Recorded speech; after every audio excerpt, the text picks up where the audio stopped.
Ši studijų programa paneigia didžiausią mitą, kad matematika yra nuobodi, nes kiekviena paskaita atneša kažką naujo, kur net negalėjai patikėti, kad matematika yra taikoma. Būtent šita studijų programa išsiskiria savo universalumu, nes beveik kiekvieną pasaulio reiškinį mes galime aprašyti matematiškai ir tuomet jį modeliuoti, kartais net nuspėti ateitį. Studentai pabaigę šią studijų programą gali eiti į dvi kryptis, tai yra arba į finansinės technologijas, arba į duomenų mokslą.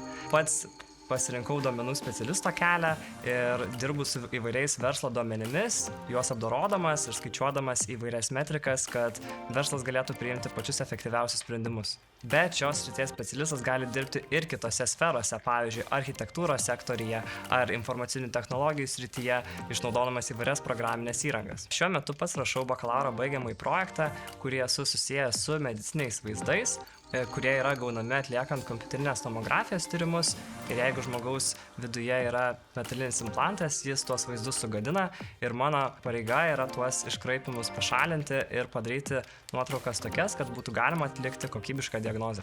Studijų programa suteikia ne tik teorinių matematinių žinių, bet ir ugdo loginį mąstymą bei suteikia tokių įgūdžių, kur sėdėdamas prie paprasčiausio kompiuterio tu gali sukurti tokius įmantrius algoritmus, kurie padeda spręsti opiausias šiuolaikinės problemas. Ko gero klaidingiausias įsitikinimas apie šią studijų programą yra tai, kad ją pabaigus galima tapti tik matematikos mokytoju. Tačiau žvelgiant į tai, kaip greitai verslas išgraibsto šios srities specialistus, tik įrodo augantį šių specialistų poreikį.